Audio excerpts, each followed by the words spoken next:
Maybe. Hey, you've got this part of the video. You've got the live unedited edition. Home Gadget Geeks, Thursday night. It's I don't know, what's today? I don't even know anymore. 27th 27th. of April, 2023. I honestly couldn't tell you what today's date is. I know it's Thursday. It felt like Tuesday when I woke up. But if you've got this any other time than 8 p.m. in Central Time Zone, you've got Mark playing the video on another screen. But you've got the recorded version. We'll get started here in just a second. My glasses were filthy, so it's time to clean them. Mark Robson's here with me. Mark, hey, welcome. Thanks, Jim. Good to have you. Hey, so the question, the pre-show question I have for you, something I'm trying, is to actually have a pre-show question. We're going to talk in the show. We're going to talk about springtime, spring in the United States, spring in the Northern Hemisphere. And so we're going to spend some time thinking about getting your grills ready for spring. Do you do anything to winterize? Like, you got a bunch of different grills. Do you do anything to winterize them? Besides throwing a cover on them, you do anything to kind of get them ready for the winter? I have to. We have, well, just like most people probably do, is we have mice issues. So, yeah. mice getting into the barbecue, especially when you don't use them for a while. So I was sticking. They don't like wire wool. So on smokers, I was sticking wire wool up the grease spouts. And then I had a couple of them this year that were persistent, and they actually went up the smokestack and then down the smokestack. Oh, wow. So I had to clog up. Now I cover the grease stack or the grease pipe drain and the smokestack with wire wool. How do you know when you have an infestation? Is it they're building nests in there? No, you can see the droppings because they're smokers. You can see the droppings on drip tray. Okay. So it's a bit of a pain to you have to glove up and take all the foil off and crank the thing up as hot as it'll go for half an hour and let it burn off anything that may be harmful, any hantavirus, and yeah, then let it cool down, then rebuild it again, and then put more wire wool in. Yeah. I've also had a neighbor who in the springtime the birds started making nests in there, and the kids, he had younger kids, and he was gonna just rip the nest out, turn the thing up to 500, like you said, right? Just sanitize it, and the kids were just mortified. So they didn't grill all spring, and he let the robins, the eggs hatch, and then it takes, I don't know, probably takes 4 weeks for a robin to do the whole business. And then he couldn't bring himself to use the grill again. He was like, nah, I got to get rid of this grill. It's like, dude, just crank that sucker up. Yeah, just crank it up, Incinerate everything. Yeah. No, it's every year. This was the first year they came down the stack. I've seen them before go up the grease trap, but this is the first year they came down the stack. Yeah, I've never had trouble. Now I don't, I've got a grill that I've had for 30 years, and I never even cover it. And we grill on it even during the winter. So I'm probably in it enough that it doesn't. We don't, and I've never had mice. Now that gets me a little worried because I got a cover on the smoker this year, and I'm like, I better pull that. Although we're in it again. I've been making jerky all fall and all spring. I mean, as soon as we get a nice day, I started picking up, like, I started watching the meat area of the grocery store. Yeah, for like London broil for like $5 a pound or whatever, right? And you pick it up and you just throw it in the freezer. And then when the weather looks like it's going to be nice, or we have a poker night, or the kids are going to come over, pull it out a couple days before, let it thaw, marinate it, make jerky, right?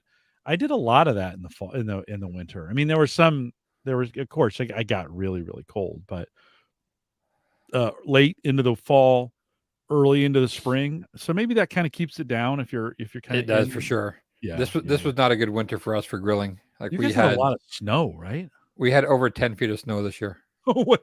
10 feet? We had over 10 feet of snow. Oh God! I keep waiting. Normal? What's normal? Maybe 8. So we got a fair dump, but this year just did not want to go away. Yeah. Like we Is had it cold now? No. Well, actually, it's not warm. We're just above freezing. Right.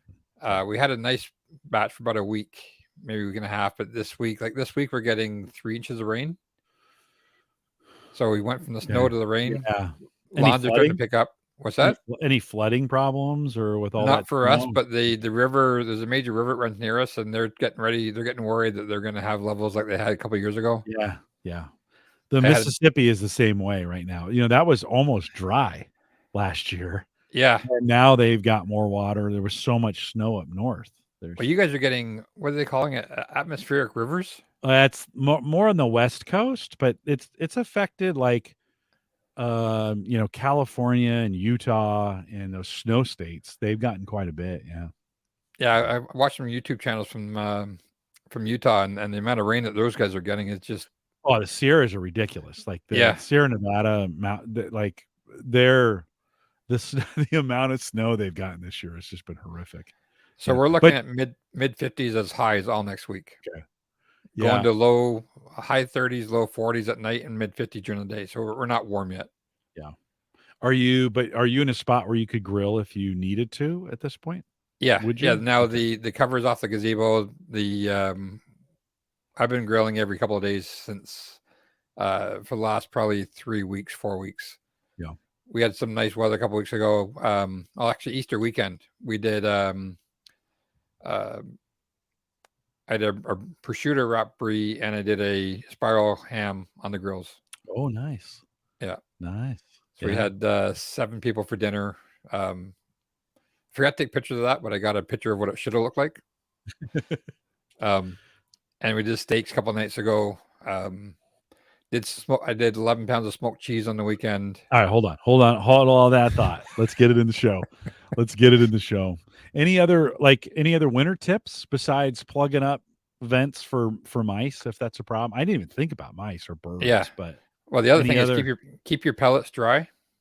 Like your pellets have to be off the floor. They can't be on a concrete floor. You got to keep them on a pallet or something. When you say off, I mean like in the bag on a concrete floor, right? You wouldn't want. No, I would. What if I've got them plastic? What if I have it in a plastic container on a concrete floor? Is that okay? I would still take it off the floor. You want some air underneath them. Okay. All right. Well, even if it's like on a couple of 2x4s, right? Just get some, because you don't want that cold and condensation transmitting through the plastic. Okay. Yeah. Okay. Yeah, that makes sense. Yeah, they start swelling up. Right? They start popping like. That's can you that's use an interesting them? Thing. If they pop I've had them. Yeah. Leave a couple more out like in the deck. More like the cheese puffs. Yes. They look like cheese puffs. They're all. Yeah, and you can't burn those. Can you use them? You can't burn them. Okay. No, they've lost all their density. Yeah. You can toss them into a fire. It probably wouldn't hurt, but you shouldn't use them in your pellet grill. You're going to plug up the auger. Yeah, plug it up. I'd imagine they got some moisture in them, right? From that that's not good for the auger. Do I need to? So like my grill has been out on the deck all winter. I've covered it, and I've kept the the hopper full of pellets. Yep. Do I need to worry about that? Are those going to be okay? Do you think? Or as long as your bag is fairly, or your cover is fairly watertight, and you can leave the cover down on it. Yeah, I've had one set once that they froze. The auger froze, so I had to put pellets in manually and light it manually and get some heat into it before it actually thawed out. But I've used my pellet grills in -40. Like the thing is just screaming like a literally like a banshee for the first 5 minutes. It's like a jet engine. You can hear that. It is the auger that just is not happy. Like it just. But there's grills, right? You're supposed to use them as a grill. So if it's like I've done pellet cooking in -40, and it just it's not nice for me or it getting fired up, but it's. The temperature indicator reads zeros for a while. Yeah. They don't like going that low. Right. Yeah. But I've also done it in the summer where you pull the cover off, it's 140 on the grill before you fire it up. Yeah. I keep my pellets outside in a plastic container up off the deck. That'd be okay in most cases, or as long as they stay dry. They got to stay dry. That's the biggest. They have a lid. They have a lid. If it gets puffy, then don't just toss them. They're not worth. It's not worth doing the maintenance you're gonna have to do. No, as cheap as they are. As cheap as they are for you guys. Yeah. Are they expensive for you guys? We're paying just shy of $1 a pound. Oh, I know. Like I used to buy them from the States, and I would get lumberjack pellets. You'd see them on sale for like $7 for 20 pounds. Yeah, that's what I'm paying. Yeah. That's exactly what I'm paying. That's what we pay for fuel Yeah. pellets up here. Okay. Yeah, and you can get fuel pellets for super cheap. It's like 50-pound bag for like $12 maybe. Yeah, Like fuel it's pellets up here yeah, are yeah. 40 pounds for $7. Would you ever grill with fuel pellets? I have, but you need to know. No, you need to know where they come from. Okay. So the fuel pellets I use, and this is a huge debate on the pellet grill forums. Some Okay. people are saying like it's garbage wood. Yeah. The fuel pellets I used to use came from a hardwood factory. The people that owned the pellet mill owned the hardwood factories, so they would make hardwood from make wooden boards from the hardwood, take the sawdust down to the pellet mill. There's no such thing as a regulated food pellet, but there is regulations for pellets in general that have to be prime source wood.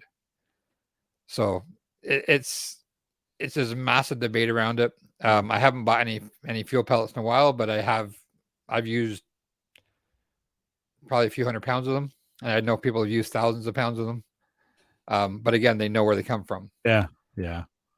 I guess that would be here in the US pretty inexpensive, 20-pound bag, $7 to $12. Yeah.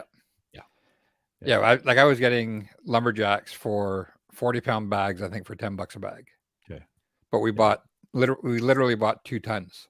Right. We were part of a bulk buy between 4 guys. Right. And we split 2 tons of pellets. Come in a big pallet. 2. Yeah. Yeah, we got it shipped up from Wisconsin, I think, to the border. And then went down to the border, and I think I picked up 18 or 20 bags out of the pack we got. Yeah. Right now, I have about 500 pounds of pellets in my basement. Yeah. What you store them on a pallet? I store them on shelves in the basement. Okay. But I'm in the basement now. Like the basement's temperate, right? Yeah. It's but no, all my pellets are stored in my basement. Yeah. Yeah. Well, Jay says out in chat, he says that seems extreme, but Jay, you don't know how much Mark grills. I hate to go through 300 or 400 pounds a year easily. Yeah. All right. Well, that's the winter. We're going to talk about the spring here in the show. So hang tight. Let me kick this thing off. And if you're listening live, see Brian and Jay. Check it in the chat room. Let me know you're listening there. It's good to see you guys. We're going to spend some time. We're going to kind of open with talking about getting your grills ready. Some of the things you need to do. Pre-show, we talked a little bit about how do you prep them or what kind of things you do for the winter. So hang tight here. Let me get started. And let me bring this over here. Here we go. This is the Average Guy Network, and you have found Home Gadget Geeks show number 570 with guest Mark Robson, recorded on April 27th, 2023. Here on Home Gadget Geeks, we cover all the favorite tech gadgets that find their way into your home, news, reviews, product updates, and conversation, all for the average tech guy.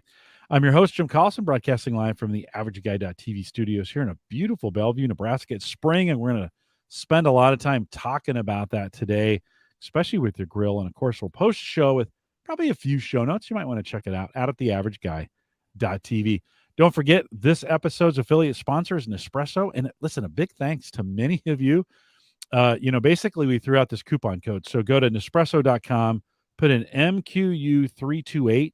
You get $40 off your first machine there and in a free capsule dispenser if you use that. A bunch of you have. At first, it started kind of as a little trickle. I got one, and then a couple of weeks would go by, and then I'd get another one show up. They send me an email when folks use it. Like last week, 3 or 4 people just all of a sudden decided they wanted better coffee.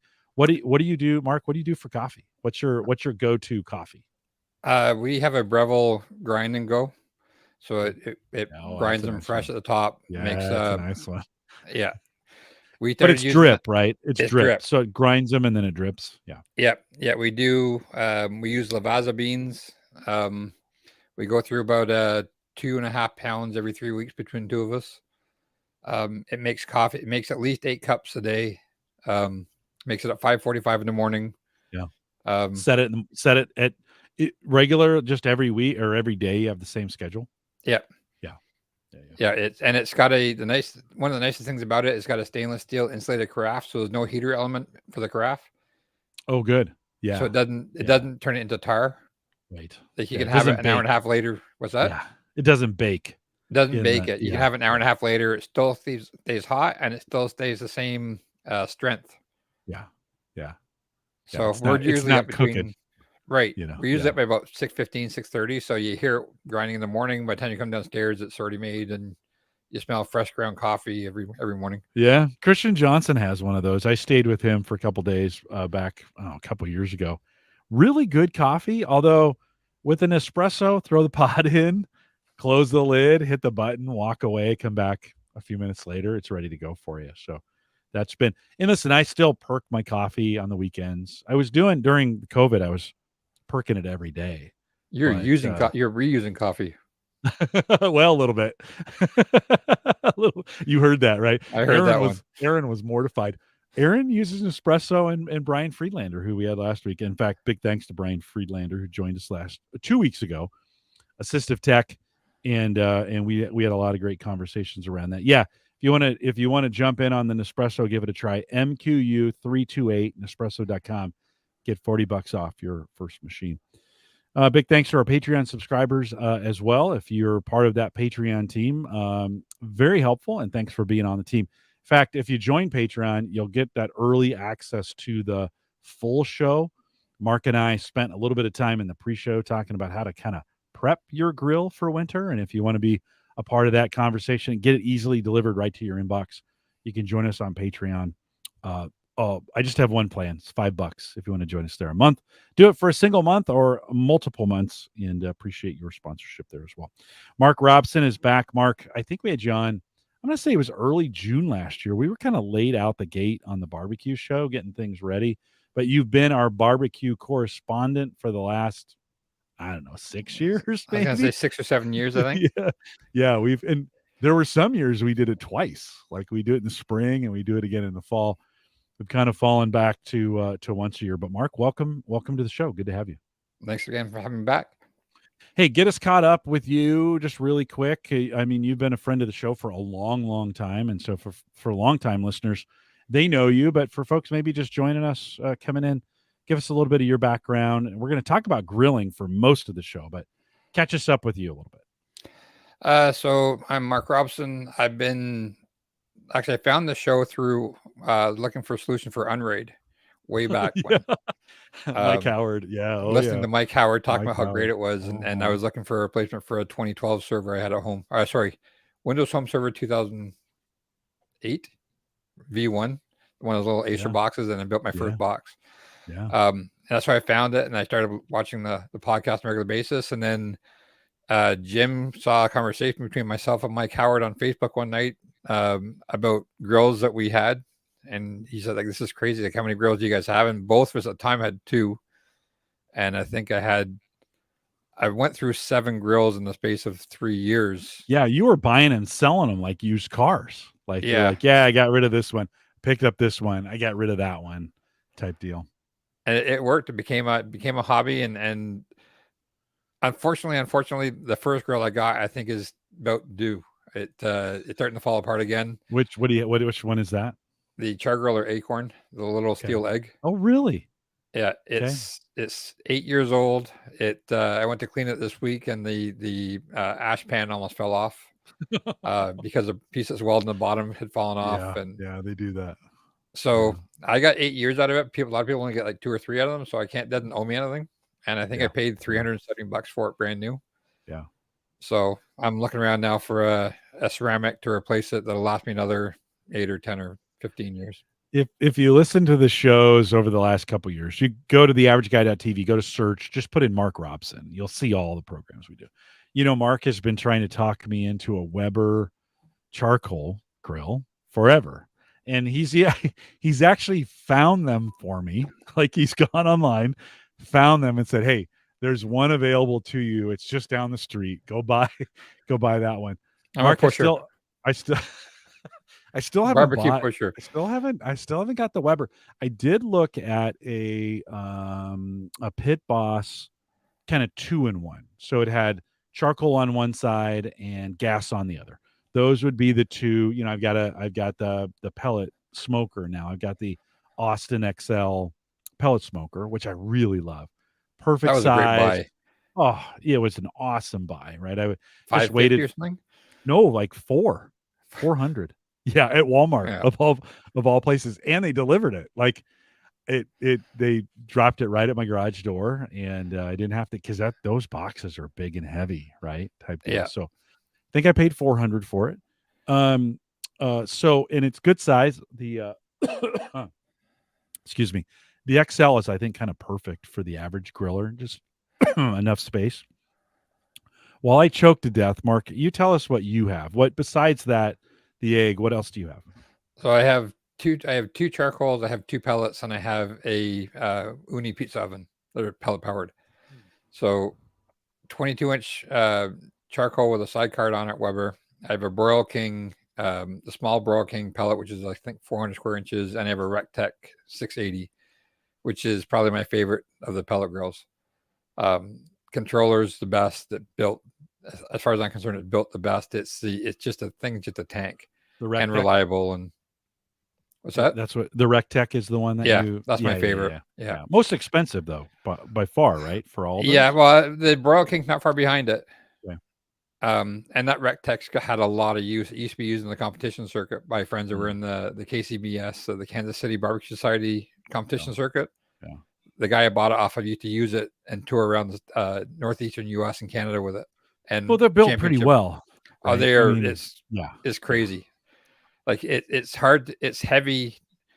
Each grill grate probably weighs 15 pounds, and it's just stainless steel bars. right.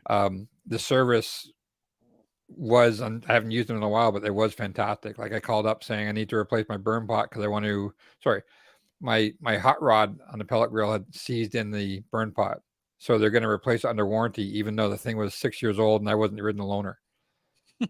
Wow. Yeah, no problem. That's a warranty item. Wow. Yeah. Yeah. So then I said, well, I want to upgrade at the same time to a better igniter, and they said, okay, well, we're going to credit you the amount of the burn pot off the new price. Now they're expensive. Like They are. I mean, this is their Traeger pricing, right? On this kind of thing, aren't they? They're $1,500 for the full size grill. Mm. Yeah. So they're at the top end of the pellet. They're top end of mid level grills, if that makes sense.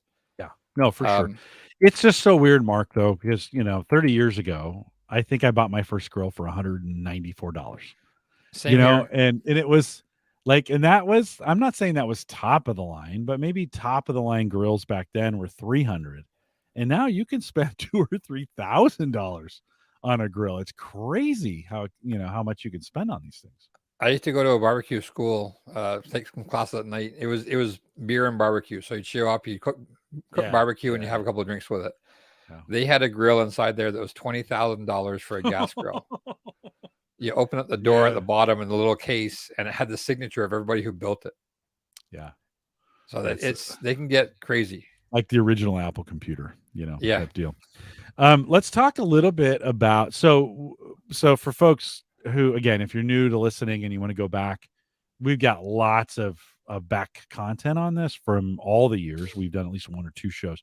And in those programs, Mark always goes through, and we'll do some here at the end of this program. We'll talk a little bit and show this may be where you want to come to the YouTube channel to see it. Mark will have some things that he's done. We'll show some pictures. It's kind of show and tell. But Mark, before we get started, I kind of want to, as we think about, we're in the spring here in the Northern Hemisphere. Sorry, Australia, that your winter is on its. Although for most folks in Australia, you can grill all winter. You're not worried about that. But when you think about spring, we spent the pre-show thinking about winter, getting things ready for winter. What do you do typically? What's your routine to get your grills ready for spring? Well, the first one obviously is cleaning, and the thing you got to stay away from is those old wire brushes that have the bristles like that fall off. The brass bristles. Yeah, the bristles that fall off and get a lot of people's throats. And so I have one that is a continual spiral that works okay, and I have a bunch of the wooden ones. Mm-hmm. And barring all that, I'll just use a ball of aluminum foil. Just pull it out, crumple it up, just rub it over the top. You can make a nice hand grip with that, even, so you could kind of hold it right. Some people use onions. Yeah, chop an onion in half and rub it over it. But do you the wooden ones work pretty good. You heat it up first, right? Do you do it in the heat up cycle first? No, anytime you're cleaning the grill, you heat it up first. Yeah, that doesn't really work that good if it's not. I've also seen people use pressure washers. So you dismantle the whole thing apart and use pressure washers, and I've seen them use flat wheels and grinders on the inside of it Oh to yeah, clear off all the creosote and everything else. That can, well, not creosote, but all the yeah, smoke and everything else that can build up on the inside. yeah, yeah. I know one guy who's pretty meticulous, and he takes a flap wheel to it every couple of years just to bring everything back to ground zero. Yeah, and I've used cast iron. I have cast iron grates that I bought specially for this grill that came from another grill. They just happened to fit this, and I think I'm on my fifth or sixth season using them. The areas, like I can tell the areas that were in the hot spots because they're getting kind of thin, Yeah, but but they're the still rest of the lasting. oh yeah, well the grill is still there. I mean, Yeah, I think I can get it probably another 8 or 9 years.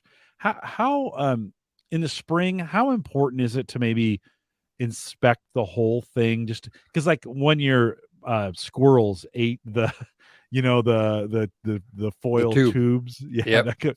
that come down. How important is it to maybe just look and maybe do some inspections before you fire I the think thing that's up? critical. I think also smelling, right? You turn it on. You shouldn't be smelling unburnt gas when you're barbecuing.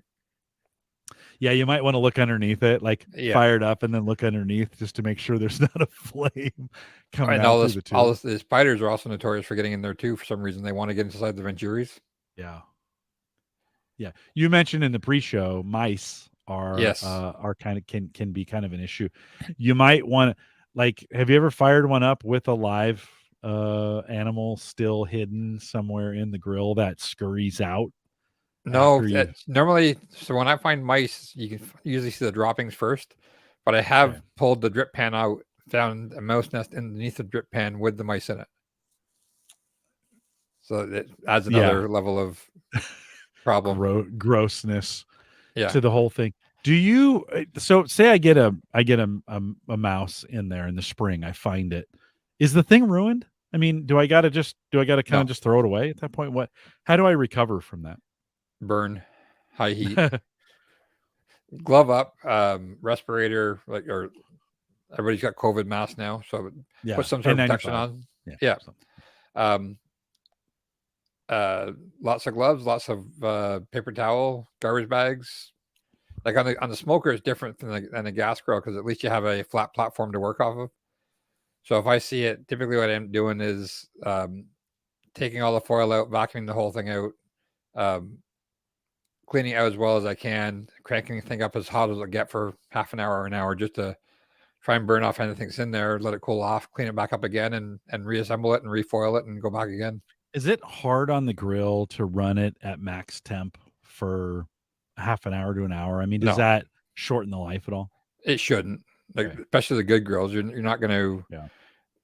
like this thing. The thing I have, well, a lot of the pellet grills now actually have a sear option on them, where you can put grill grates on them and get the thing up to 500-600 degrees. Yeah. The Broil King I have will go up to 600 degrees on the thermometer or thermostat. So if you let it get that hot, it'll actually go that hot. You need to do that with a clean grill because if you try doing that with a dirty grill on a pellet grill, you will get a fire inside the grill. Yeah. It'll Um, light that grease on back on fire. Yeah. yeah, I had Oh that in the man. fall. I was doing a lot of chicken wings in the fall. Like every Friday, we'd have friends over and do chicken wings on the grill, and we had a grease fire that went right on the bottom, off the bottom of the. It went off the drip pan into the bottom of the barbecue, and I had to put it out with baking soda. Well, and it's interesting how destructive a fire. You turn these things on and you crank them up and you get them super hot and they're fine, but you get a fire in there, which doesn't seem to be as hot as the whatever The fire pot. the fire pot, yeah. And it seems like it just does the fire itself does more damage. Yeah, because You know. the fire's at the edge of the. If you have a fire in your fire pot, it's in the middle of the barbecue typically, or it's away from the sides. Mhm. If you have a fire in the grill, it's typically at the edge of it, which is where all the grease is collected. Yeah. So Yeah. there's been a lot of people that have burnt Traegers because for whatever reason, certain models of Traeger had bad fires. And I had a friend who had the same thing. She was cooking, I think she did ribs one weekend and then did burgers the next, and she had a massive fire. I'm like, you need to be cognizant of what the grease is sitting Yeah. in. Yeah. If you're doing Yeah. low and slow, you won't get a fire. If you do something high and fast, you're going to get a fire. You have the We've chance of been getting a fire. we've been using or I've been using the frog mats Yep. that Mike recommended way back in the day primarily for the beef jerky that I've been making. And they get, it's low and slow. So they get loaded up with that, both the barbecue sauce and the fats and there's not a lot of, we use London broil, so not a lot of fat on that meat, but But they still sugar get loaded burns up. too. Yeah, for sure, right? So I take those frog mats over to the grill, fire up the grill to super hot to kind of clean those mats before I use them again. And I have to be really, really careful because one time I came out and they were just all on fire. Like I had to pull them out and throw them in the grass to kind of put Step them on them a out, little bit.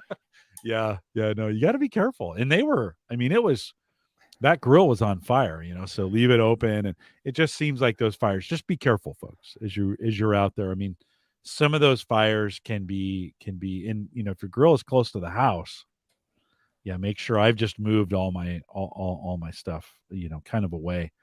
Um, when we think about technology, it seems like grills over the last 5 years have gotten super technical. Like you can get Wi-Fi in them. We're talking about pellet grills that have great augers in them. We're talking about custom temperatures across the grate itself. All this kind of technology built into it. As you're looking at maybe the next 2 years, have we kind of plateaued on technology, or are there still things coming that you're looking at as far as grill technology? I think we pretty much plateaued. I was just I thought I had a link to, yeah, I have a screenshot here when I cooked my, I don't know what I was cooking. I think pepper stout beef, but it shows from my phone. It was a screenshot of the temperature graph of set point versus actual versus you can see when you open the lid up. That was Wi-Fi on grills was a big thing. Now it seems like everybody's doing it. You can get Komodo Joe is a big ceramic company. They came up with their own pellet grill, and they also came out with a PID controller for it. When I first got into charcoal, that was one of the things I liked was I actually picked up a PID controller for a laboratory with a fan. It was some guy making a kit for them, and that was the first heat control. And you talk to people about it, and like, you're doing what? Like, well, I can put my barbecue on at 9 o'clock at night, and it keeps it at 250 until the next morning. Yeah. But you don't have to worry about it. Like, no, it just does it. Like that was out of this world. Now everybody can do it. Yeah. There's been some innovations like again, Komodo Joe came out with something called a slow roller, which is supposed to be better for smoking. So they're just tweaks on the existing stuff. Master Chef, I think it is, came out with a charcoal based fan controlled unit. So it uses one called there's a I don't remember the name of it, but it's basically a gravity design charcoal. So you fill up the stack with charcoal. Charcoal drops at the bottom, catches on fire, and smokes. Yeah. Well, Master Chef, I think, came out with a fan controlled version of that. So again, it's got a PID controller on it. Everybody now has PID and Wi-Fi and Bluetooth reporting, and I don't see in the ones that are out there right now, I don't see anything new and exciting coming out that's very different. But everybody now has their own. Like I think you can get a Pit Boss Wi-Fi, you can get a Green Mountain Wi-Fi, a RecTech Wi-Fi, a Traeger. Like everybody has them now. Yeah, and the thermometers too, right? I mean, there's 1,000 thermometers out there. By the way, some folks have asked me, we do have a meter affiliate spot. So if you're thinking about buying a meter for your grill, go to theaverageguy.tv/meter, and that's kind of the affiliate link for MEATER. If you want to do that. I love my meter. That is a awesome tool, both meat temperature and ambient temperature on any piece of meat that you got in the grill. You can now get blocks of 4. So you get four temperatures, and it's the control sensor for it as well. So I've kind of like that. But there's a tomorrow.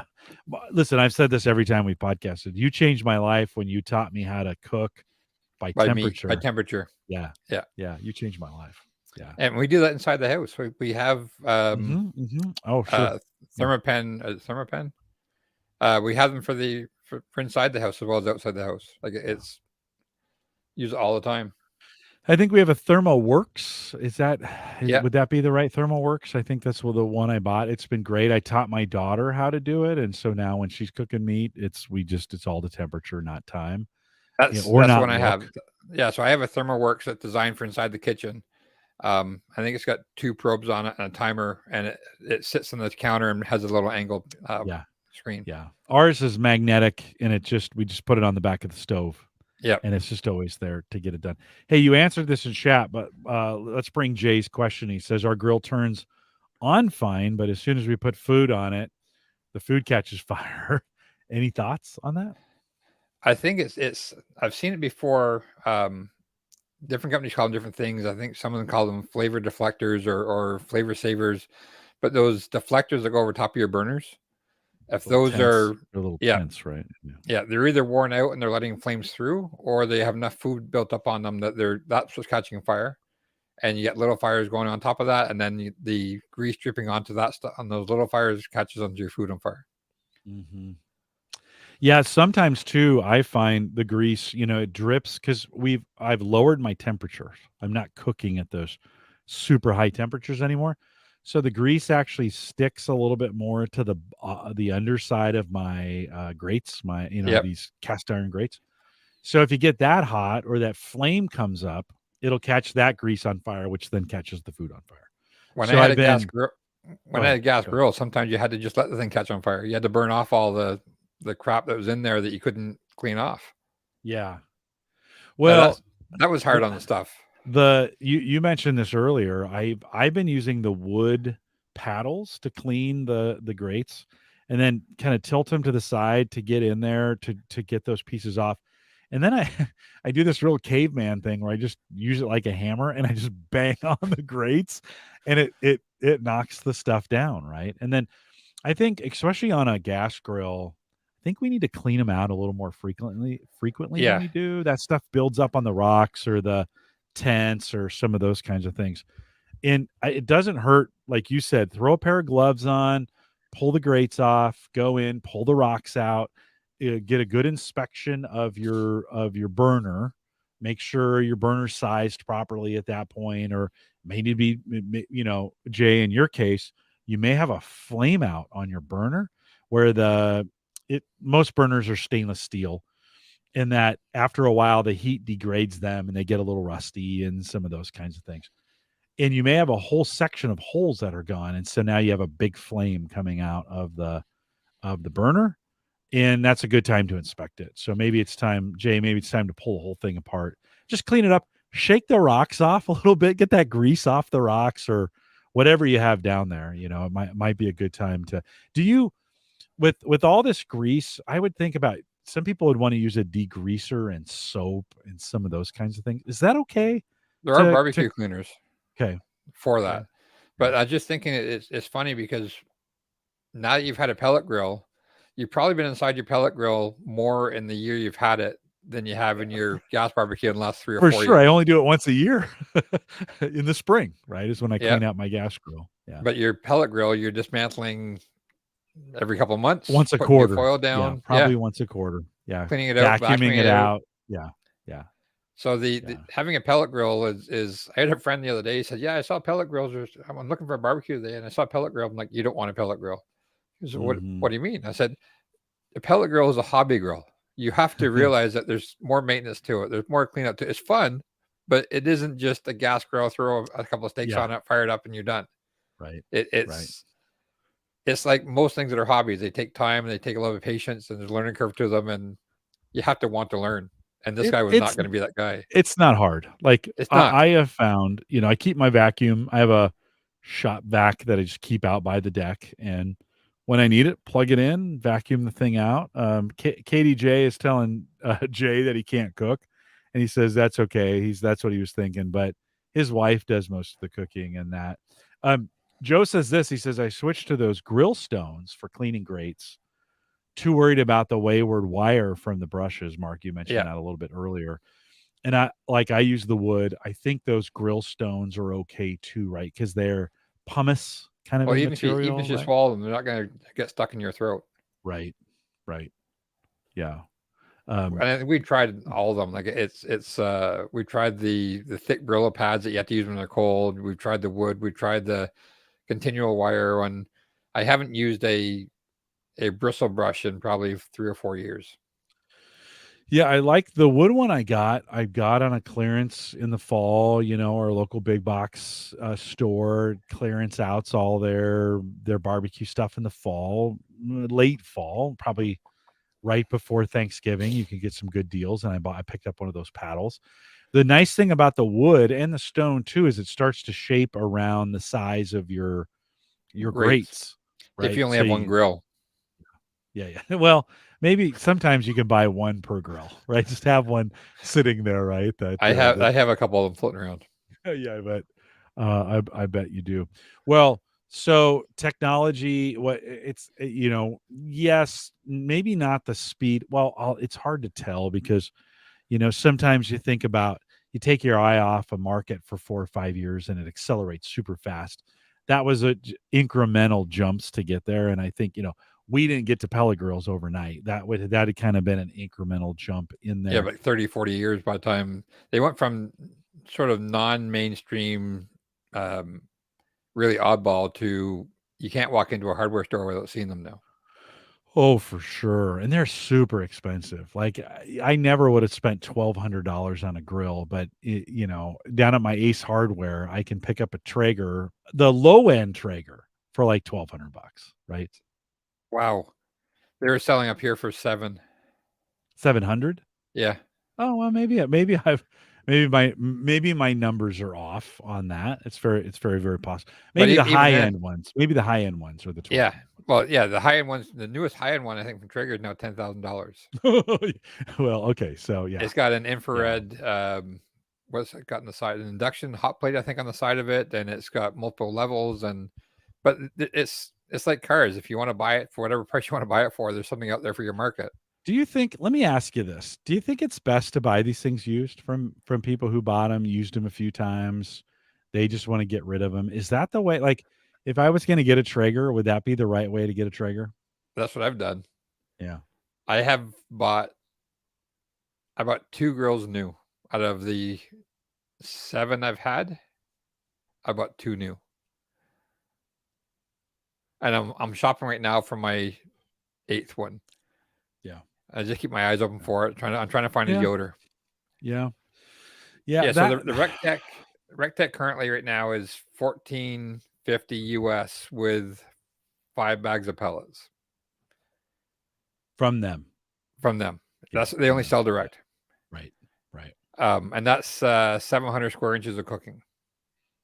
They have some smaller ones too, but that's the one I have. And that's for me. That's a nice size. I can do one of your parties. I can do everything, all the meat I want on it. Yeah. Yeah, yeah. There's a question in chat. Brian says probably not the most popular, but I still like grilling on my Charbroil electric grill. Joe says, "Hey, dude, that's just a skillet." Those have gotten real popular too, right? Like if I've got a griddle, like that's what it is, right? Big cast iron, No, he's talking about flat. char grill or electric grill. That's the ones I've seen actually have a grill grate with a electric heater element underneath it. Oh, okay. And We're for not some people, talking about like you would make pancakes no, on. no, no, no. Okay, okay, If it's saying it's a char, what did I just see? It's a char griller electric grill. My sister-in-law has something like that, and because she didn't want to mess with gas, she didn't want to mess with uh, bottles of propane, natural gas hookup, pellets. She just wanted something that she can cook burgers over a grill. yeah, So she yeah, picked up a little electric powered grill. But some people on condos and townhouses, that's all they can use. yeah. Well, those grills are real popular right now. I mean, if you go to Walmart or if you go to any big box store to get it, you can find all sizes of those kind of, and they're all made for outdoors. Oh, you're They're talking about the all griddle, griddles. like a Yeah, Blackstone yeah, griddle. Yeah, yeah. Blackstone. Yeah, yeah, right. yeah. That is like a big pancake cooking Yeah, indoor greasy yeah. spoon But they're style. super popular. Like Oh, people it's are crazy. loving Yeah, those things right now. and Yeah. those kind of originated in Australia. Okay. If you went to Australia, they didn't have barbecues like we have. They have a flat top griddle with a Yeah. cover over for outside. Yeah. Yeah.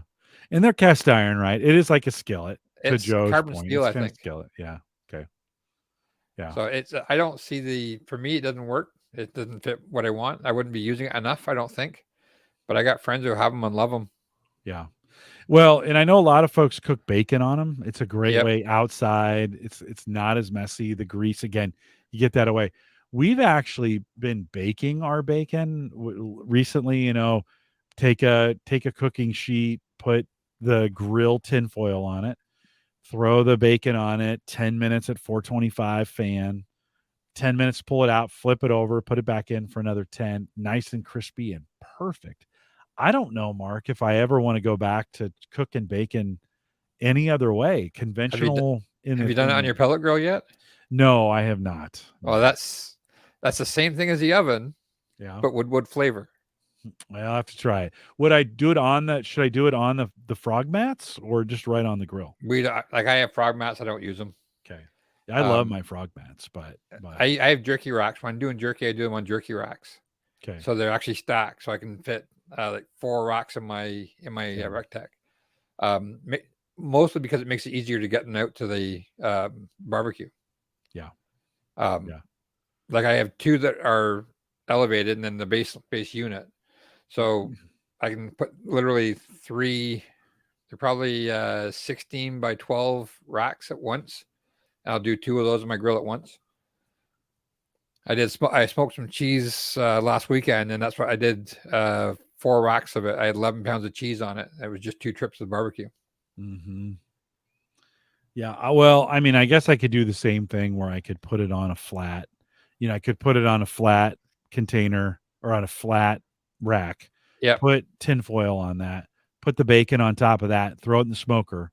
It would drip off the edges, right? But still not make a mess out of the rack that I have. Yeah, the drip pan. And I'll have to try that. Yeah, because I mean, what would if I'm going to do bacon on the smoker? Do I in an oven? I do it at 425. What would I do on the? I do like 275, 300 till it's crispy. Okay. I don't use tinfoil on it. I just put it right on the grills. Yeah. That to me, the drip pan is designed to pull the grease off anyways. Right.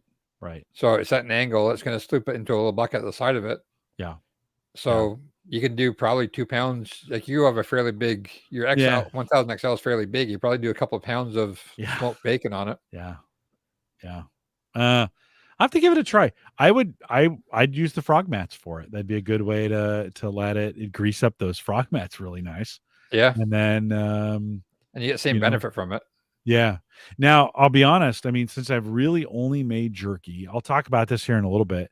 We made this whole hog pulled pork that I'll talk about here at the end, but I've captured all the grease in all the things that I've done, with the exception of the beef jerky, but beef jerky doesn't drip. Like there's very lean. Yeah, it's very lean meat to begin with. So I've bought those the liners. The liners, and they fill up with rainwater before they fill up with grease. I go through a couple of those a year. Yeah, I bet. Yeah. No, I bet. I did 42 pounds of pulled pork a couple months ago. In January, actually, it looks like there was a big pulled pork, the big sale on pork shoulder. I got 42 pounds of it. I did it all at once, and I filled up my grease bucket, and I had to empty it out halfway through the. Yeah, it's a lot. That's a lot of pork. One of the things, while we're talking about pork shoulders, so one of the things I tried was this whole hog. So I bought ribs, I bought shoulder, I bought ham, and I bought a loin. Okay.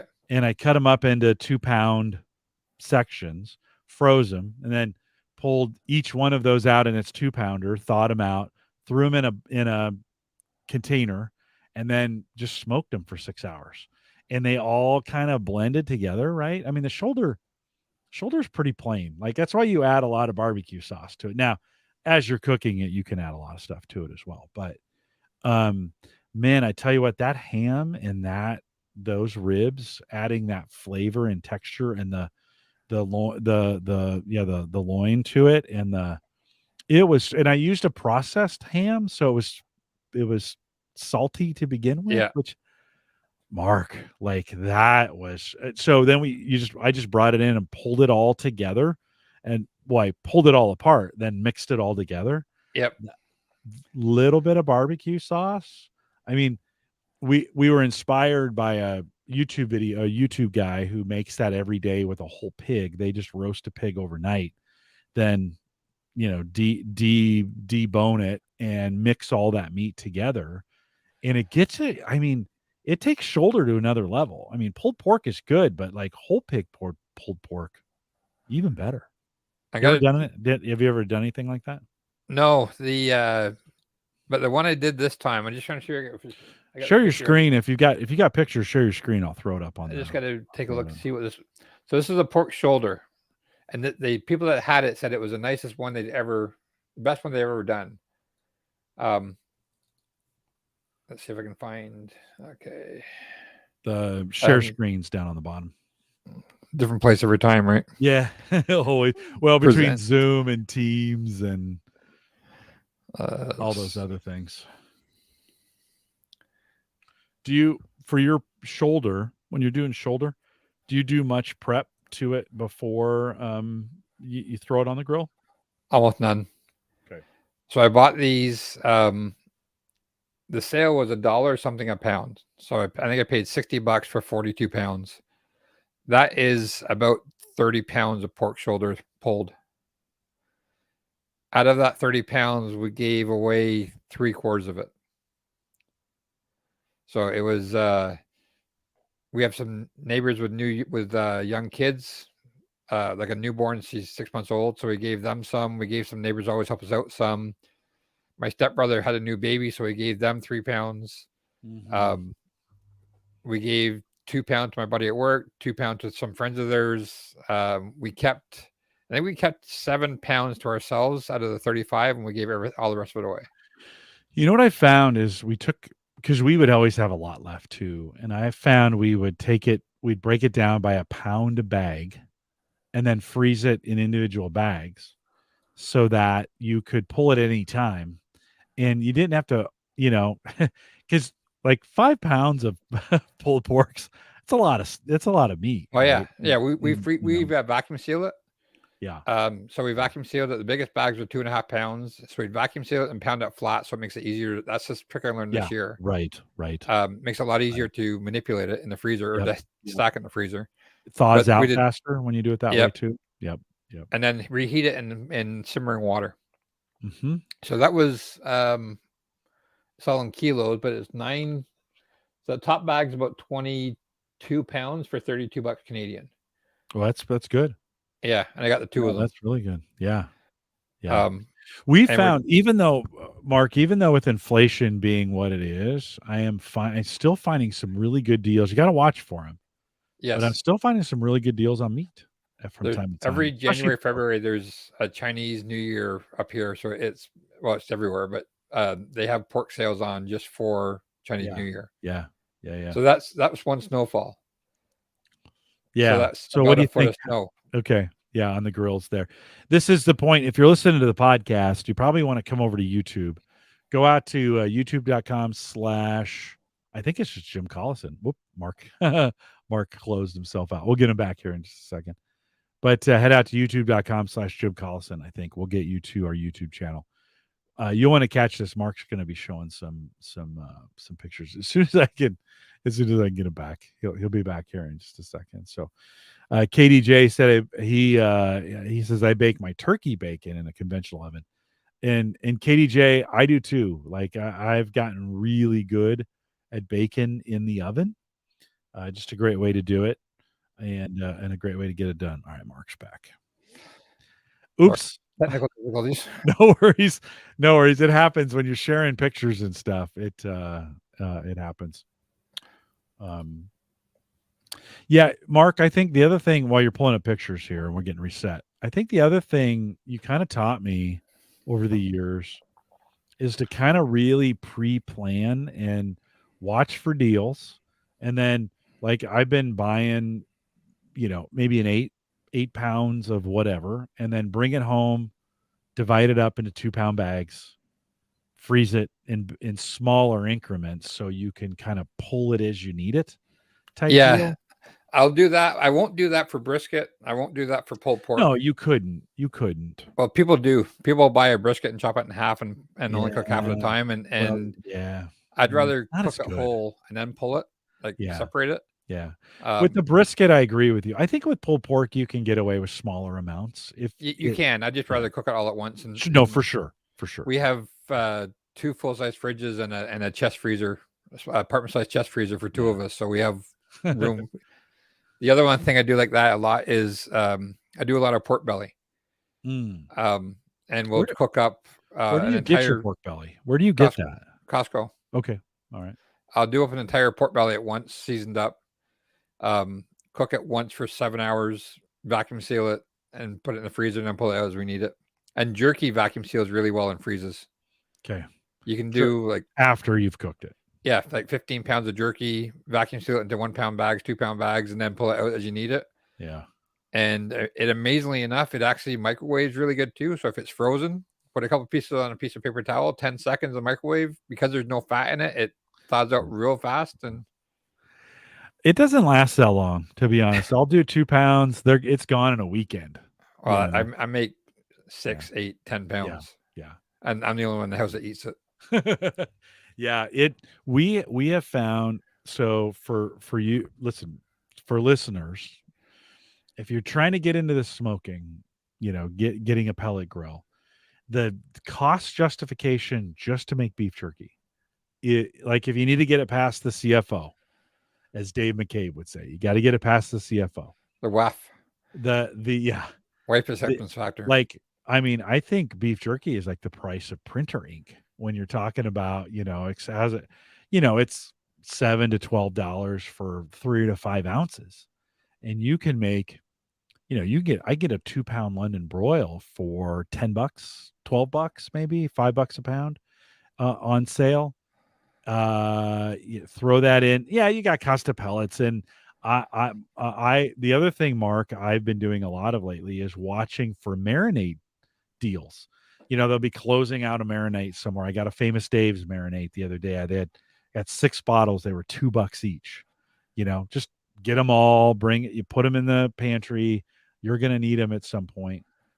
So I figured you're jerky's a talking. third of the cost.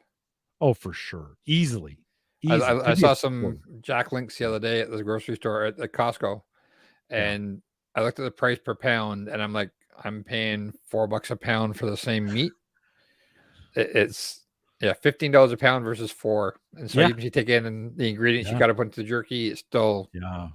Well, and it's a million times better. We've done a few events where we've been maybe enjoying some whiskey on the deck.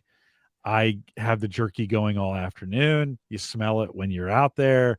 We pull it off and just eat it right off the grill. oh yeah, that's why I test It's it. amazing. Yeah. You pull it right off, and you're like, yeah, it's good. We It's brought some so to our good. friend's So good. cottage last summer, and it's not every like you. You're quite often your harshest critic, but not everybody also has the same flavor profiles as you do. Right. And we're passing it around, and one guy's like, "Oh my god, this is good." I'm Yeah. like, "Yeah." He says, so "What else you bring up?" And we brought up pork belly, pulled pork, and the jerky, and Yeah. smoked cheese. Yeah. So that's the other thing. In the spring, I can only do smoked cheese in the spring and fall. So I just did my smoked cheese now for the summer. And how many, I mean, what kinds of cheeses are you smoking? I did Gouda, Havarti, old cheddar, extra old cheddar, and on one of the bricks of extra old cheddar, I put maple syrup on it, so you have a maple smoked extra old Man. cheddar. How long are you putting those in for? No heat, right? No, just And smoking tubes. Actually, I'll try sharing it again and not yeah, leave yeah. the chat this Close time. out. Um, I got a picture when I opened it up. Come on, there we go. Okay. And I think, Mark, a lot of people think smoked cheese, doesn't that just melt? When It I mean, can if you do it wrong. even the smoke can have heat, right, associated with it? It can. Okay. That's why you have to do it when it's cooler. Okay. So it was only about I'm going to say 40 degrees when I did this.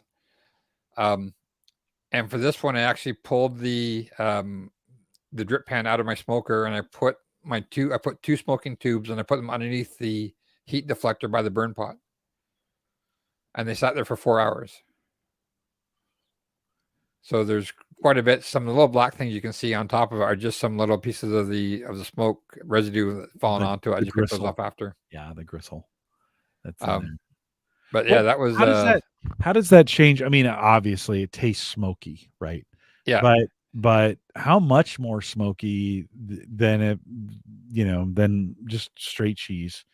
And Oh, it's significantly. really Yeah, and as soon as, so the trick to this is you have to put it in vacuum bags for at least a week for every hour you smoke it. okay. So If you had it you're the same day, sealing it in. yeah, if you had it the same day, it's bitter. Okay. It's not very tasty at all. Okay. Um, but like 6 weeks, 2 months from now, it's going to be fantastic. And this stuff, we have stuff we just finished off in February that we did last spring. You've talked a lot about vacuum bagging just on this program. Yeah, You've talked about it in the past. If I was going to get a good sealer, what would I expect to pay for one of those? What would be a recommendation on a good vacuum sealer? I had to buy a new one a year and a half ago. I bought the food saver one the first time, and it lasted me probably about 10 years. And then the second one I bought didn't last very long at all. I got a new one from Amazon, and it was one of Amazon top rated ones. It was about $100. So, and then I buy bags in bulk. So the bags I buy are a big roll, and they have a little slicing blade on top of them. Okay. Yeah, that's something. If you're going to sous vide, right? That's Yeah, another tool you're going to want to have is a vacuum sealer to get. and that's the best way to reheat barbecue Right. by far. Like it's yeah. I mean, that'd be a great way to reheat pulled pork, right? yeah. And I have a sous vide, and instead of pulling it out, it's packed away. So instead of pulling it out, I just put it in a pot of boiling water and put it on the stove at like level 2 for half an hour, Mm-hmm. and that's enough to make it beautiful and juicy. Mm-hmm. Mm-hmm. And you can do that with any of the barbecue, whether it's pulled pork or brisket or chicken or anything. Well, you could, as long as you're monitoring the temperature of the water, and Right. if you get that water to 250 and then just let it sit in there for some time, make sure, because when you're doing pulled pork, right, you're trying to get it to about 200, right? Yeah, but to reheat it, if it hits, as long as it's getting to about 140, 150, that's all that You're good. matters because it's already Okay. cooked. Yeah. Yeah. Yeah. You don't want it stinking hot because you can't eat it. So Right. I typically Yeah. put it Really. like on level 3 or 4 on the oven Okay. and let it sit there for 20 minutes in the bag from Yep. the fridge, and Yep. it ends up stewing in its own little packet of juices, and Yeah. Yeah. it's Slice it the best open way. and put it on some buns. Put on some bread buns and pickles and cheese, and Do you, you're. do you do you toast for pulled pork? Do you toast your buns, or do It you just depends on the go day. It depends how natural? hungry I am. Do you butter? You ever butter them and toast them No, that way? No, never. no. The if I'm doing pulled pork, it's typically regular yellow mustard, um, regular yellow mustard, dill pickles, Swiss cheese, Oh, Carolina you like it barbecue that way. sauce, Yeah, yeah. the vinegary sauce. You like it more vinegar than Yeah, sweet. Yeah, my wife loves the sweet stuff. I love the yeah. Carolina vinegary stuff. I Have you have ever I have for a recipe that I use hamburgers? called Big Go ahead. Daddy's. That is my favorite. That I'll make if we have people over. That's what I'll make is Big Daddy's Carolina sauce, Yeah, yeah. And that's vinegar based, right? vinegar based, Yeah, yeah, yeah, apple cider yeah. vinegar. Have you ever toasted the buns and then buttered them before you did burgers? Nope. You should try that sometime. It's a little like I wasn't a big believer in that either, but man, that butter, the salt in that butter adds some really good flavor to the burger. I did Depends how some. you like your burgers too. I did some pan fried. We smoked bologna on the weekend for the first time, Oh yeah. Yeah. like a Yeah. My bologna dad chub. would pan fry bologna all the time. Well, Yeah. that's the second part of it. So you smoke Yeah. it with a crust on it, and then you pan fry it. And then when I was pan frying it, then I put the bread buns in with the bologna to warm the inside of the buns up, so they got nice and crispy. Mhm. I did that Mhm. in the weekend for the first time. Yeah. Oh. We didn't put out the warning in advance. We've always all the other shows we have, like, you're gonna walk away hungry. I'm sorry we didn't warn you, but you might want to go get a snack. You might want to get a snack. I did, just as a side note, our bakers, our local grocery store, started offering about I don't know, maybe a pound or a pound and a half of bacon already cooked pretty well in a big flat bag. You could literally just peel it off, open it up, pull the bacon out of it. They were charging like 15 or 20 bucks for these bags retail. Nobody bought them. So I got it for like $5, which is, I mean, cooked bacon ready to go. It was pretty good. And then we'd either warm it up in the microwave or I just throw it in a pan for a few minutes and it would crisp up. Not a bad way to get bacon. That was a pretty good, That's it was pretty already. crazy because bacon up here is Yeah. expensive now. Oh, it's expensive here too. When I saw $5 the bag and it was like a pound or a pound and a half, I was like, oh yeah, I don't care how the bacon is. I'm buying this thing. So we We ate tend a to have a. bag. Go ahead. Go ahead. No, you go ahead. We tend to buy it from the pre-made bacon at Costco that comes in a bag. It's already pre-shredded. Yeah. So if we want to add it on, if we're making some scrambled eggs, we'll toss them into that, or making an omelet, we can toss them onto it, or instead of having to cook it whenever we need it. It's a nice, simple, easy way to have it. Well, the crazy thing about this is it was the weight after it's been cooked, which Yeah. is a lot less. And I thought, okay, wait a minute, they're cooking it for me. It was laid out nicely on butcher paper. Yep. And so it was laid out nicely. It was like 4 rows of it, and it was $5. I was like, I should have just cleared them out on it. We threw a bag in the freezer. I took a bag, took all the bacon out and put it in a container, put it in the fridge. We ate it in a week. I mean, we were eating it like snacks. We were just like, oh, bacon, adding it to everything, cereal. I'll put some bacon in my cereal. It was pretty good. The last time I used the frog mats is when I did candied bacon. Oh, now how do you do that? You brush it with I'm not sure if you need to do it or not, but we brushed it with maple syrup, and then you pat brown sugar onto it. Ooh. And then you put a barbecue rub with a little bit of heat onto it, and then you smoke it. Problem is, you got to catch it just before it turns black. Like it'll caramelize, and all of a sudden it turns. So you got to catch it just before that. So it's a bit of problem to make it, but when you make it well, it turns out really, really good. Oh, yeah. Now I'm hungry. Anything, Mark? Anything new from a food? Like, have you tried in the last year since the last time I had you here? Anything that you've tried new? That you've done? I'm looking at my list right now. I did tacos al pastor for the first time. Ooh, now what's that? Tell me what that is. I'll start sharing some pictures because it's going to be easier to see it than. Basically, it's almost like a spit. It's almost like a vertical spit. This one's still open. Oh, it actually is, yeah, there's quite a few things here. So I'll get the screen sharing and I'll start showing it.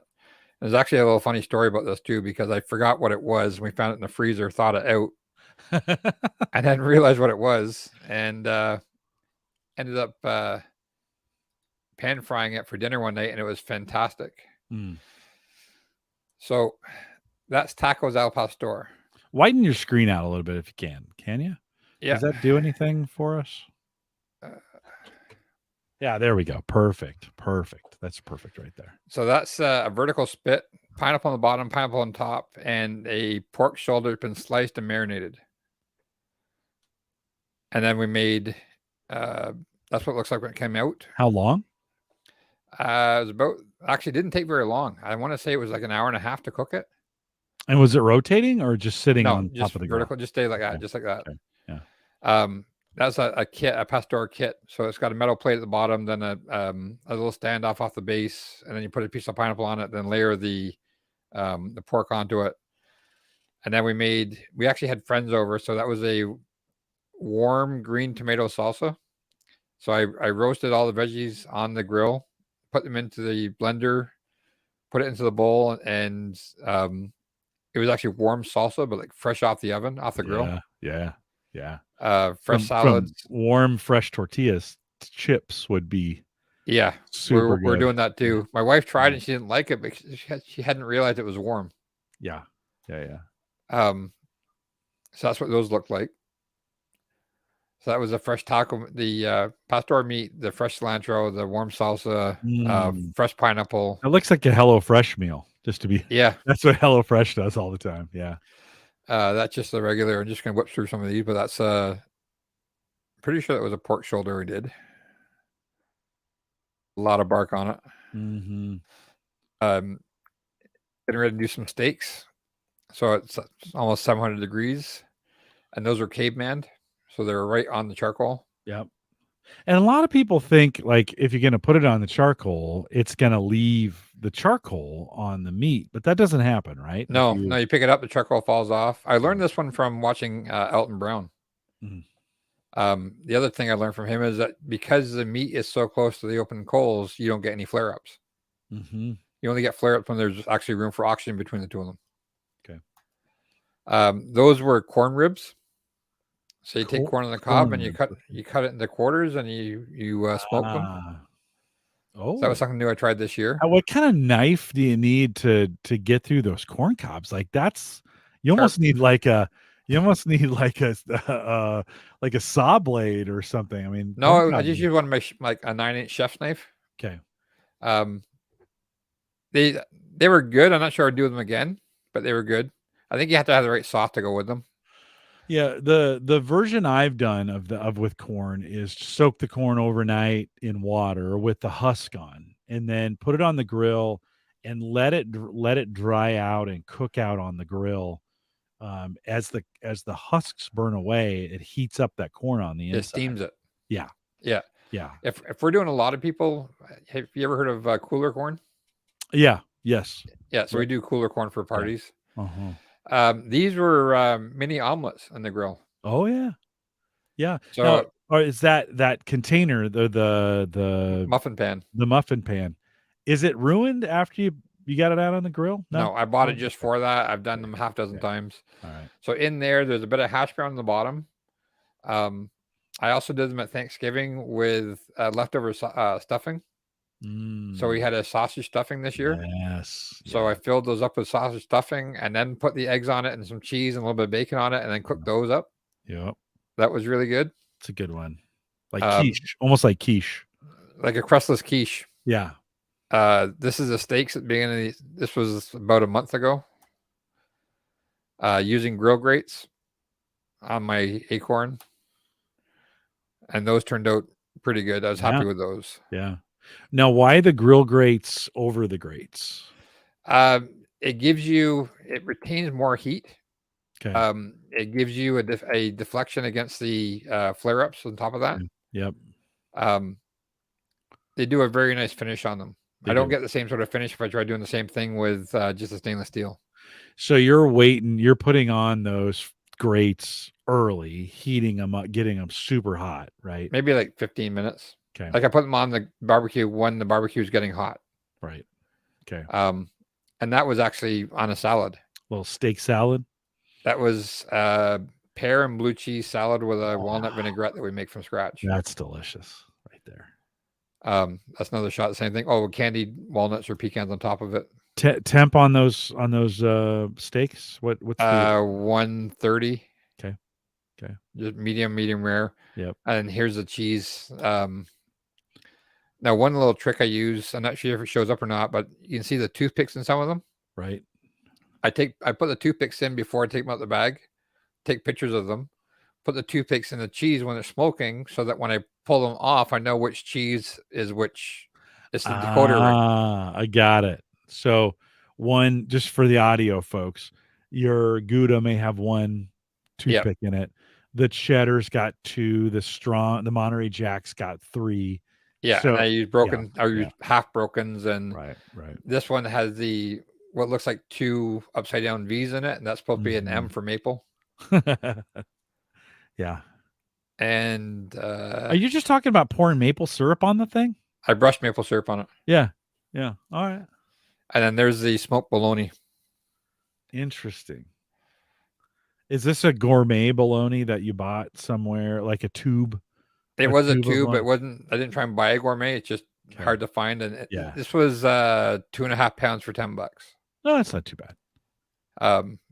I just wanted something that I wanted to try something different. I don't think I'd do it again. So But bologna comes out sometimes comes out kind of slimy this wasn't or slimy. It was yeah, salty, maybe yeah, a little overly salty. right, Um, right. Okay. it's and that's the other, like, there's only two of us in the house, so we had that on Sunday. I think we had it again on Monday, and then we had it again tonight. Yeah. So we now finished it, but it was 6 or 7 meals out of it. Well, Um, Americans think of bologna as a bologna sandwich that they got when they was a kid with really cheap mayonnaise and maybe yeah, some a bad American cheese, So this not the same bologna. I imagine a little bit better. those are the stuffing ones, I think. Stuffing omelets. Yeah. So I've done a couple of new things this year, which is that's the goal for me, to try and do a couple of new things every year. Yeah. Yeah. So Yeah. um, No, that's a good reminder. I need to do well, one, I need to buy a muffin pan just for the grill. And that'd be a good early morning, go out and make some omelets, some ham you omelets. don't get yelled at when you use your own muffin tin either. Jim Shoemaker says, "Hey, I like American bologna." Man, it's been a long time since I've had a good bologna. Oh, I just found some other.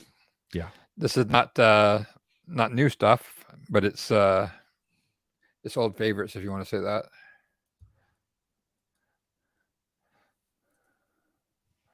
Oh, there you go. There's some jerky right there. So that was and that same piece of meat, let's see if this works, was used for that, which is pepper stout beef, but made with brisket. So that's that recipe that I've used. It's my wife's favorite recipe, where you marinate, you smoke a chunk of greasy, fat vein beef, and then you put it over a bed of vegetables and let it reduce down and braise it. And so we did that with it.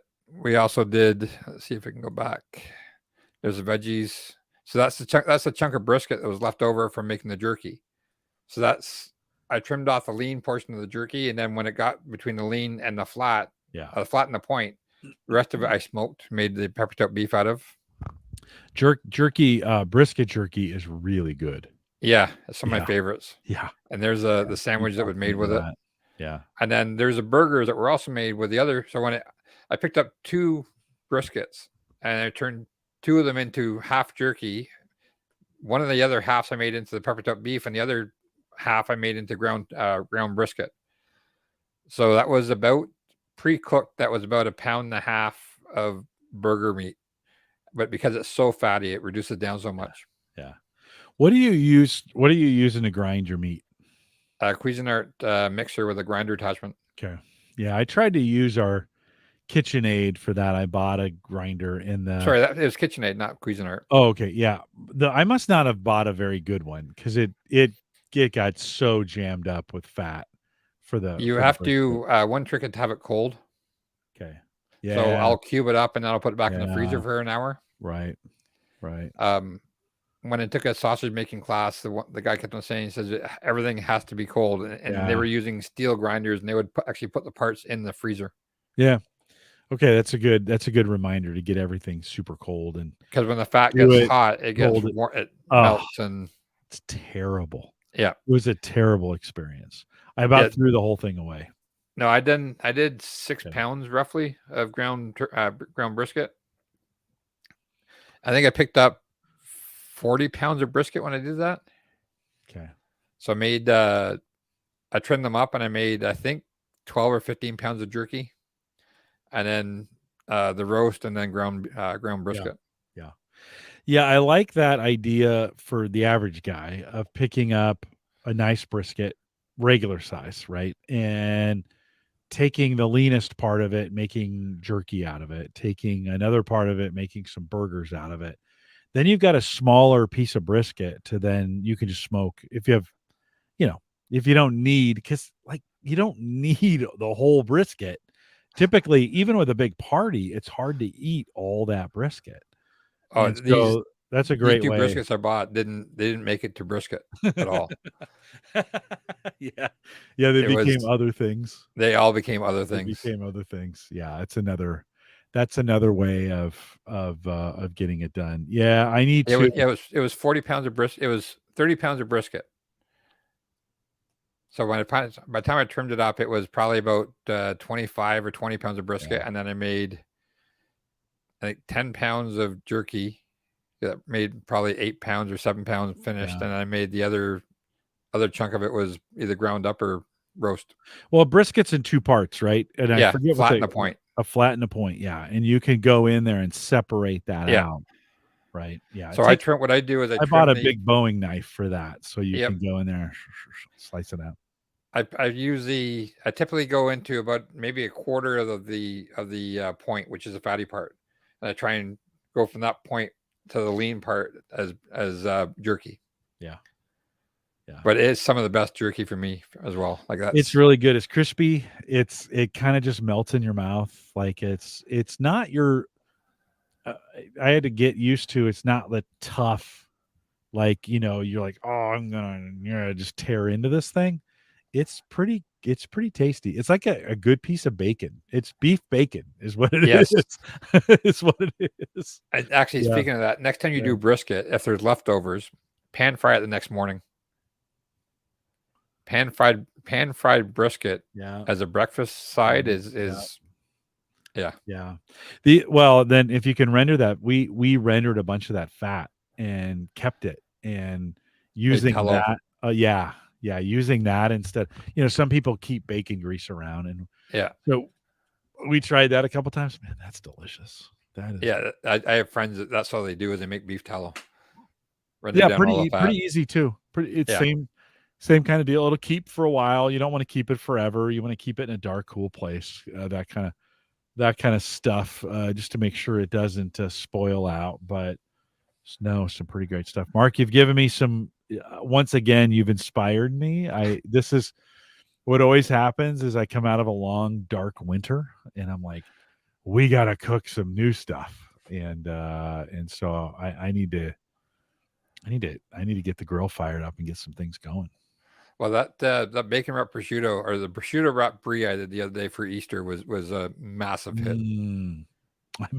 I bet it was. I don't know how do you not have any, like, the neighborhood just must like live at your place, right? Well, that's why I try and feed them some stuff every once in a while. That's right.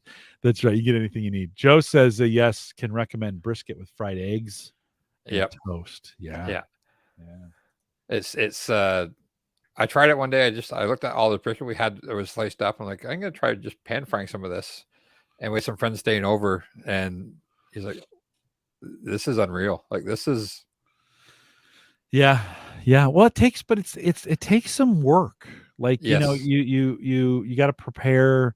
I mean, I find like with the jerky, I think about it. You can't just go like, oh, I want some jerky today. You've got to, okay, I need to make sure I get the meat. I like it frozen when I'm cutting it, but not too frozen, because if it's too frozen, it's really hard to cut. But Yeah. you don't want it thawed out because it doesn't slice as well. So you got to get the right temperature. I'm moving that to a bowl, putting the marinade in it, and we're letting it marinate overnight, right? I bring it out, add some salt and pepper to it, start, fire up the grill, get that going. Then that's a 5 or 6 hour process of it setting on the grill. So if I want to time the beef jerky for an event on Saturday night, that's Thursday. Like we're prepping on Thursday to get that thing, to get it done. I was talking to one of her relatives one time, and we were talking about smoking, and she's like, "Oh, that takes too much time. That takes too much time." She says, "I want stuff done like quickly." And they helped me out with something. So as a thank you, they're 5 hours away, so they acted as an intermediary on something I was buying. So we drove down to pick it up, and I gave them a little barbecue gift bag, and I gave them some pulled pork and some brisket and stuff. And I got home, and then my nephew wrote to me and says, "So how long does it take to cook this pulled pork?" I'm like, "Oh, that was about like 16 hours." And he goes, "I can see why it tastes so good." Yeah. So this from the guy who wanted everything immediately. All of a sudden, he's like, "Yeah, okay, I can see that now." Yeah. Well, and you're not doing a lot while it's on. Pulled pork is the easiest thing to do because you put it on, you don't touch it again I put it on at 9 o'clock. I typically pull it off at 3 o'clock in the afternoon, 9 o'clock at night to 3 o'clock in the afternoon. Wrap it and then pull it 3 or 4 hours later. So it's the easiest thing to do on the barbecue for me. Yeah. Everything else I do takes a lot more of attention. That's an easy one. Yeah. Well, I learned this whole hog Yeah, pork that's an sandwich. interesting way of doing it. Yeah, and I stacked it like when I put it on, I put the ribs on the bottom, the ham next, the shoulder, then the loin. That was a huge mistake. The loin needs to go on the bottom because it Yeah, needs it's to very stay warm. dry. Yeah. So Did loin you on the take bottom. pictures? No, I should. I will the next time. Well, it was the first time I was doing it. I didn't know what I was doing. So I think this time, instead of stacking them, I'm just going to set them side by side in the tray, and that tray fills up with juice and keeps everything kind of moist. I would But probably put the ham at the bottom and the loin at the bottom, and okay, I would put the shoulder and the ribs on the top. On top, yeah, because they're the fattiest, and they're going to drain all the juices out. That's a good idea. Yeah, I got one of those little trays, like you would get for a banana bread, kind of thing or whatever. Yeah, it makes 2, 4, 6, 8 pounds, and then you bring that in and pull them out, like the bones just come right out of the ribs, right, kind of thing. Just I've got the just pull it all together. Yeah. And I was super surprised. First time, I was like, it was magic. It was like, this is what pulled pork is supposed to taste like. Now you got to see if you can do it again. Yeah. Well, maybe I'll be pulling out. Tomorrow I'll be pulling out the pieces so we can do it Sunday. Again, you got to prep, right? Yes, you got to prep. absolutely. You got to prep. Yeah, we got 2 inches of rain or 3 inches of rain coming this weekend, so I won't be doing much this weekend. Yeah, we got rain tomorrow, but I could pull all those components out tonight and get them thawing so they'd be ready to go for an early Sunday morning. Because that's a 6-hour, even just that, low and slow for 6 hours. Ribs are 6 hours. Yeah. And that's the part that's got to reduce. Well, ribs and your pork shoulder might even need a little longer than that. It did just fine. Yeah, we were like 6 or 7, but I threw it on at 6 a.m. But it's only 2 pounds. Just 2 pounds. Yeah. That's the nice thing about it. It's just 2 pounds. And you're kind of braising it a little bit by cooking it in its juices. Or if you're doing it on top of the grill, it's out by its dry heat. Where if you're putting it in juices, you got more thermal mass around the. Yeah. So that might make a difference. Yeah. I'll take some pictures. We'll get it next year's. Yeah, we'll get it for. Well, yeah, maybe it'll show up a little bit earlier. Can you hang out for a second? Yep. Before I close this thing up, okay. First of all, Mark, thanks for coming on. Like I said, I always get now. I want to go. Now I'm super hungry. I may have to go out and pull some bacon out of the fridge. Have a little snack. Have a little snack before I go to bed. So thanks for coming on. You always do a bang up job. I appreciate it. If you want to leave a message for the show, don't forget you can send us a message, homegadgetgeeks.com. There's a little blue message icon in the bottom right-hand corner. Click on it, leave a message, send me an email. We'll play it on the show. Love to hear your questions, comments, whatever about it. Jump in there. We'll love to do it. The AverageGuy.tv platform, both web and media hosting, powered by Maple Grove Partners. Of course, that's Christian. Get secure, reliable, high-speed hosting from people that you know and you trust. For more information, he's been hosting this site for 10 years. For more information, visit maplegrovepartners.com. And I think he's still got some plans for $10 a month. So if you're interested in getting a website started, he will help you get that done as well. Don't forget, I mentioned this in the show, but when you're not grilling, you should be doing HelloFresh, and they've got some great plans. Right now, you can get $110 off your first 5 boxes of HelloFresh. You should give it a try. $40 off the first box alone. Check it out. theaverageguy.tv/HelloFresh if you haven't checked that out yet. But after this show, you should just be making your own HelloFresh. Is kind of what I'm saying. And but not all of us can do that, so give it a try. You can contact the show. Send me an email, jim@theaverageguy.tv. Find me on Twitter at Jim Collison. And we want to thank you.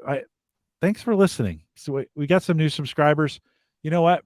We've got some new subscribers that I probably haven't even heard from yet. We've been doing this show for 11 years. If you've joined in the last couple of years, shoot me an email, jim@theaverageguy.tv.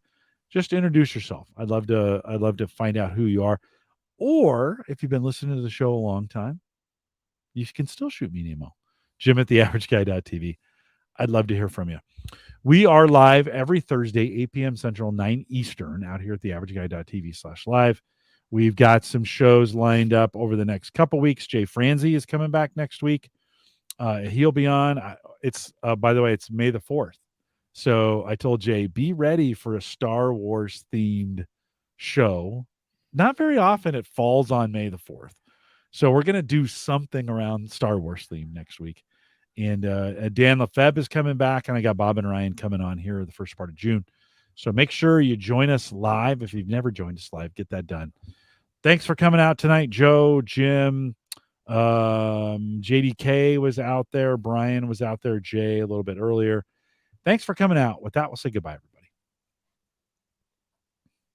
Mark, if you had one cut of meat that you could choose from, what's your go-to?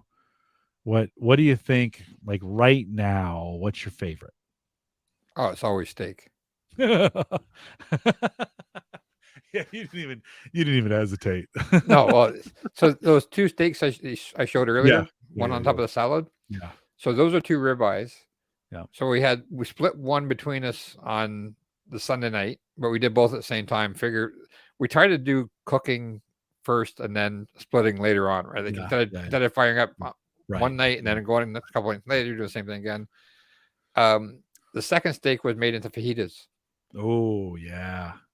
So, or we'll use nachos, or we'll do wraps, or we'll do So it's just that we don't have it a lot because of the price. Yeah. Like that steak was on sale it was half price. It was $10 off a pound. I think we paid $9 a pound for it. So we got two ribeyes for $22. Yeah. So it was $5 a piece for steaks, roughly, or per meal. Yeah. That you'd pay $45 for. You pay $30 for that salad in a restaurant. Yeah. And it was good because we had some blue cheese we had to use up, so we used some of the blue cheese, and it's always one of our favorite. I like ribs, but ribs have gone when COVID hit. Ribs went crazy. Where I used to get 3 racks of back ribs for $15, they were $45. Loin is significantly cheaper, but doesn't have anywhere near the flavor. Yeah. Beef ribs are fantastic, but they're so expensive. Yeah. All the cuts that used to be inexpensive, when barbecue started becoming a in hobby, like I think it was 2 years ago, we ran out of charcoal. You could not get charcoal up here. Everybody was grilling. Was grilling. And I think I got some ribs for $2.98 a pound. Yeah, now they're starting to come back down again. Yeah. This was last winter. In the peak of COVID, Costco was selling for $15 a pound. Yeah. So while we're talking about this, I was gonna ask you this in the show and I never got to it, but so do you think with inflation being the way it is grilling a better deal or a worse deal than it was pre-COVID, let's say? Worse. Worse deal? But thinking, okay, it's certainly more expensive, but everything's gotten more expensive. Yes. Yeah, no, it's still, you can always cook for less at home than you can. Like you can't go to McDonald's for dinner now for less than $12 a person. Yeah, that's crazy. Breakfast at McDonald's is $7. I know. I did Taco Bell and it was $9 a person. Yeah. Coffee, a hash brown, and an egg McMuffin thing is $7 or $8. That's like airport pricing. Remember? Yeah, until you go to the airport and then you really get bent over. Oh my God. But no, it's always cheaper to have it at home. And like you just nailed it with that comment about the salad and the steak. It would be a ribeye steak in a restaurant would be $40 for the steak. And then you pay for your extras. Yeah. We went out with some friends. There's a chain up here. I'm not sure if you guys have it in the States called The Keg. And it's a steakhouse. We went out for dinner. And the dinner for two of us at a steakhouse, I think I had one drink. My wife had one drink. It was $150 for the two of us at a steakhouse. Yeah. Well, I can buy a lot of steak for $150. Yeah. It's definitely still more. It's still worth it to do it at home, but the price on everything just went through the. Yeah. Like selling brisket for $10, $15 a pound. The whole point of brisket was it was inexpensive. It used to be inexpensive. Yeah. Chicken wings, they used to throw them away. They couldn't get anybody to eat them. Now they're selling them for what, like $7 a pound? Yeah. Well, but I found if you just kind of wait and watch, They all rotate through, Yep. and you I can use a get, site called Flip, which is a grocery store checker, and I say what I'm looking for, and um, like there's other ones. Schoonover used to have a electronics website. They used to find deals on. There's always grocery deal sites, yeah, right? yeah, Um, so every time I'm looking for something, I go on Flip and see who has it on sale that week, and I'll go to one of the 10 different chains and buy something there. yeah. Is that the shopping social network? Flip, Flip, the shopping social. FLIPP. This one. No, this is flip.shop. Oh, it's FLIPP.com, Okay. FLIPP. but it might be just a Canadian one.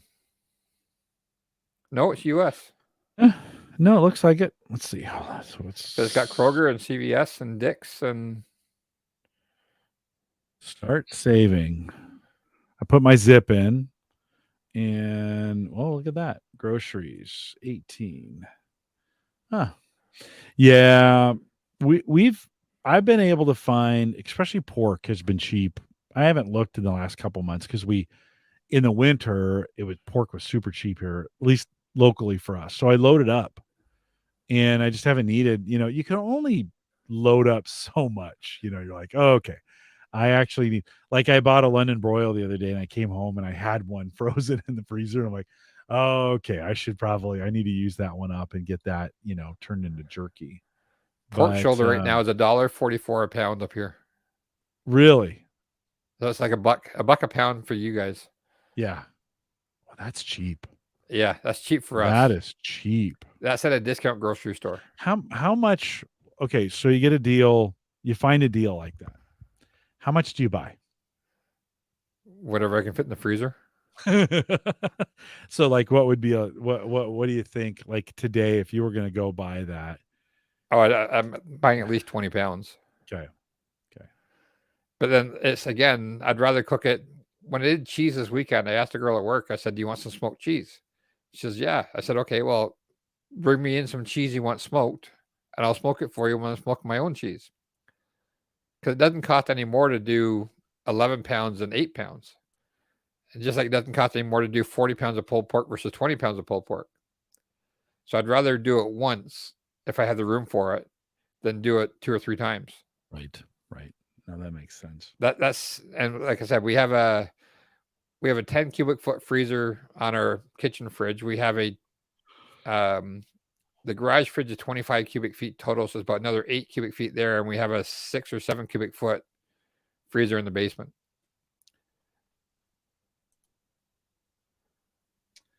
Yeah, that's the way to do it. That is a way to do it. No frills. Let's see what Baker's has got.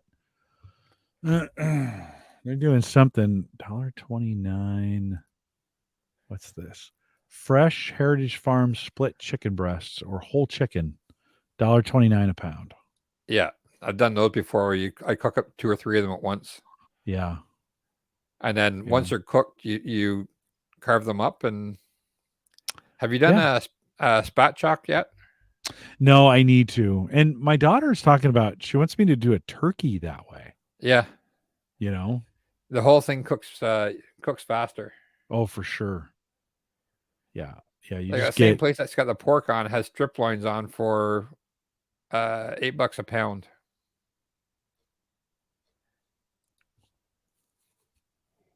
oh, I got to stop yawning. Man, maybe I need to get some sleep. Well, yeah, it's, there are still deals, You just have to look for them. yeah, I mean, like, even, you can get pork chops for $2 or $3 a pound. Well, the It's, cheapest for that stuff is pork loin, right, and make your own chops out of them. for sure. Yeah, no, for sure. I can always get a loin for $2 a pound, maybe $3 a pound, right? And do it or $1.49 sometimes if they're trying to blow those things out. Our local Hy-Vee they'll use pork loin to kind of bring people in. I get them from Costco, so they're like the full loin. They're like 3 feet long. Yeah.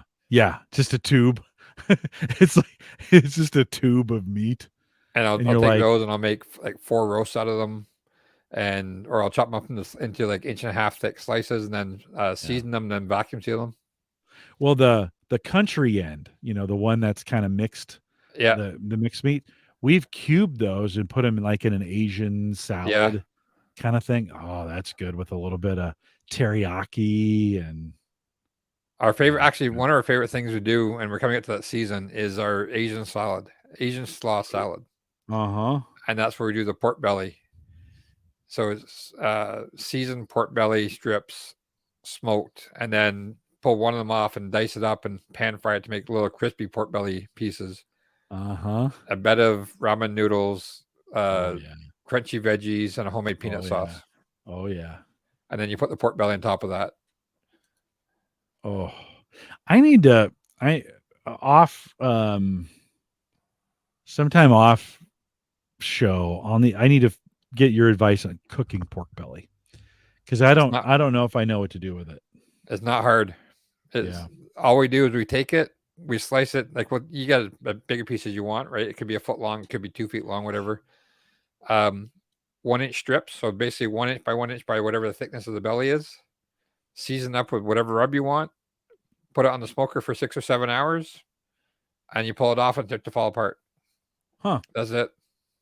And then just put it on things. Yeah, you can make sandwiches with it. You can. We put it on salads. We'll take them, chop them up, and pan fry them, make them little crispy pieces for bacon bits.